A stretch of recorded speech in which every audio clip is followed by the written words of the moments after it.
আসসালামু আলাইকুম প্রিয় দর্শকবৃন্দু, আপনাদের সবাইকে মদিনার জান্নাতুল বাকি বাকি কবরস্থান থেকে স্বাগত জানাচ্ছি এবং সালাম ও মোবারক পেশ করছি। আপনাদের একটি ছোট্ট ভিডিওর মাধ্যমে আমার ভাষ্য দ্বারা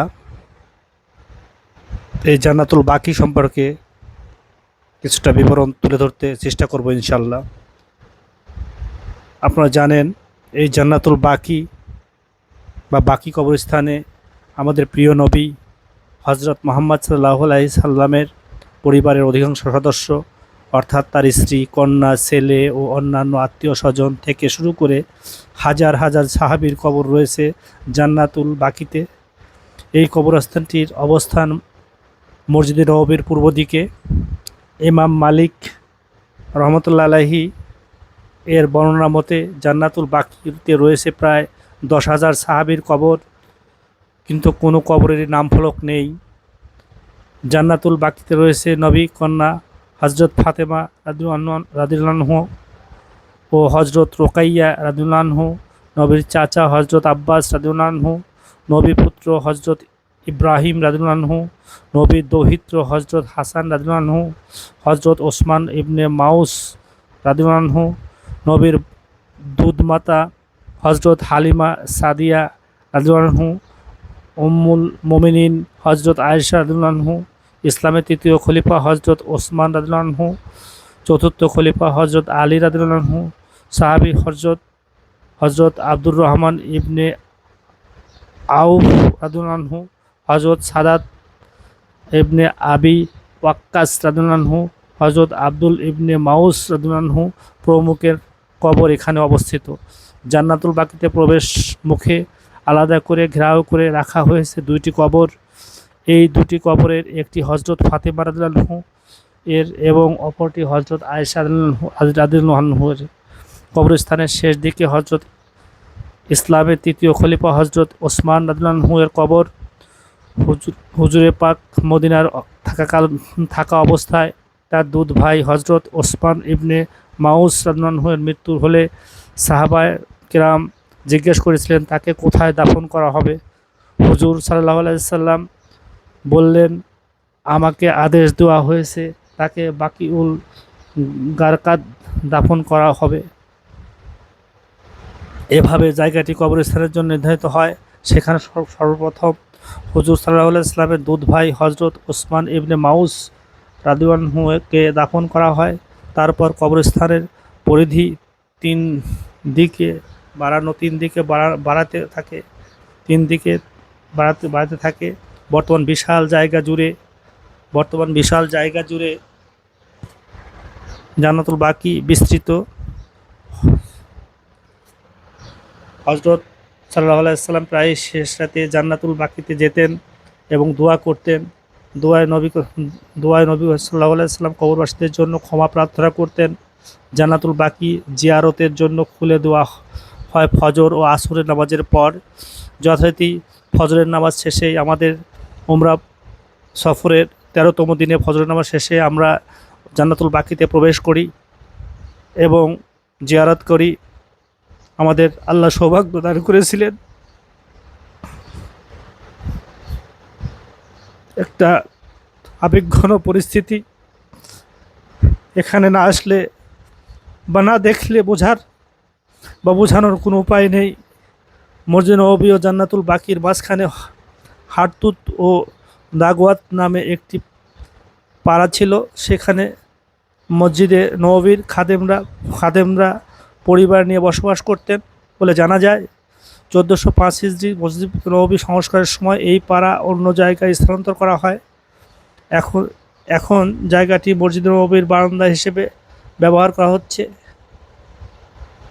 মদিনা হজ পালনকারী শেষে অথবা উমরা পালনের শেষে হজ ও উমরা পালনকারীগণ এখানে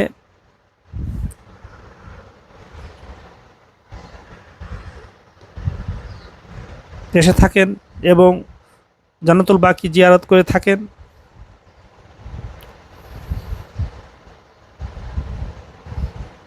আমরা এই জায়গাটিতে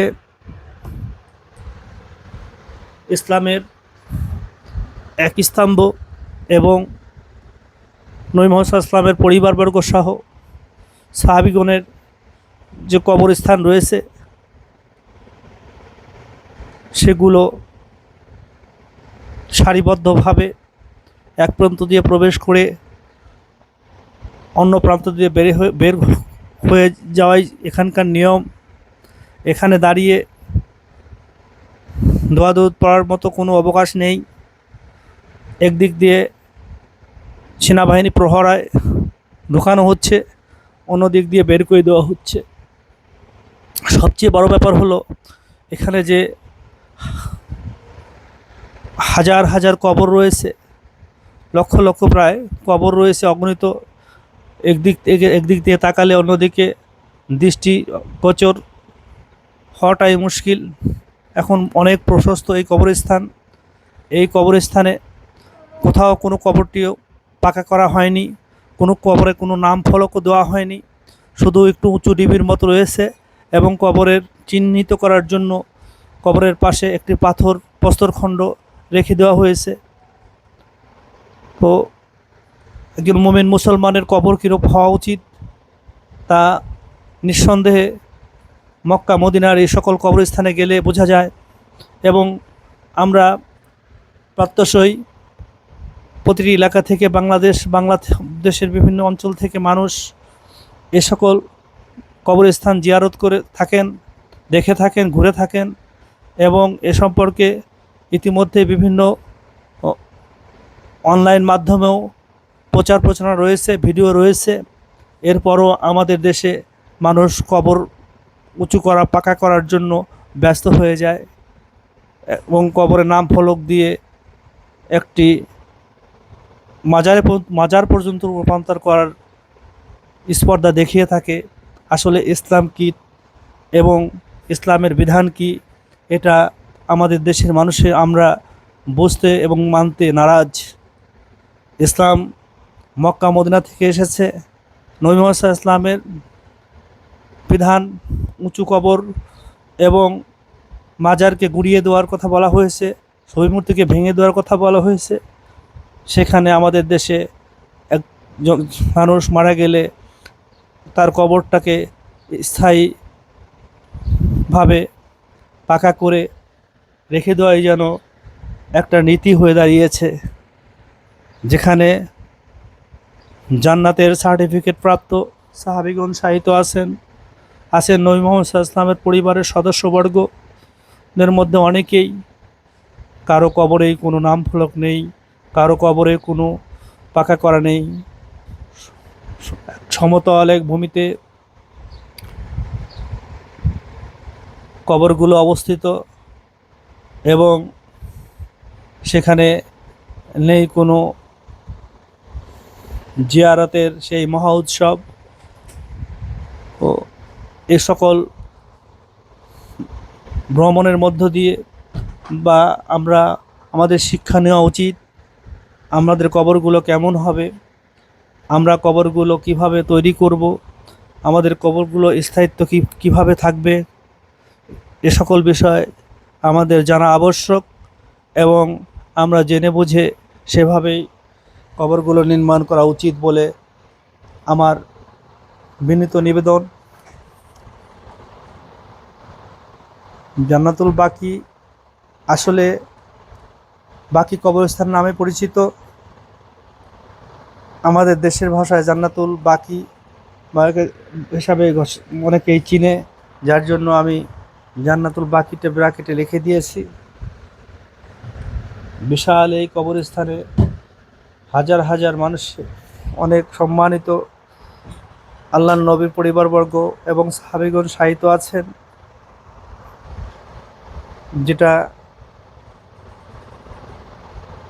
যে জায়গাটি একটি মূল্যবান ইসলামের ইতিহাসের এক নিদর্শন। আল্লাহ আমাদের তৌফিক দান করেছিলেন আমরা মহান আল্লাহ তাআলার ইচ্ছায় উক্ত কবরস্থানটি পরিদর্শন ও জিয়ারা করতে পেরেছি। আল্লাহ প্রতিটি মুসলমানের আশার এক জায়গা এই মদিনা মনোয়ারা মসজিদ নববীর পাশেই অবস্থিত এই কবরস্থানটি। আল্লাহ প্রত্যেক মুসলমানের মদিনা মনোয়ারা যাওয়ার এবং মসজিদ নববীতে সালাত আদায় করা সহ ইসলামের এই পবিত্র নিদর্শনগুলো পরিদর্শনের তৌফিক দান করুন, এই আশাবাদ ব্যক্ত করে এবং আপনাদের সামনে এই সামান্য উপস্থাপনা পেশ করার মাধ্যমে ভুল ত্রুটি মার্জনা চেয়ে শেষ করছি। আল্লাহ আমাদেরকে তার হুকুম আহকাম মেনে কোরআন সুন্নাহ ভিত্তিক জীবন করার তৌফিক দান করুন।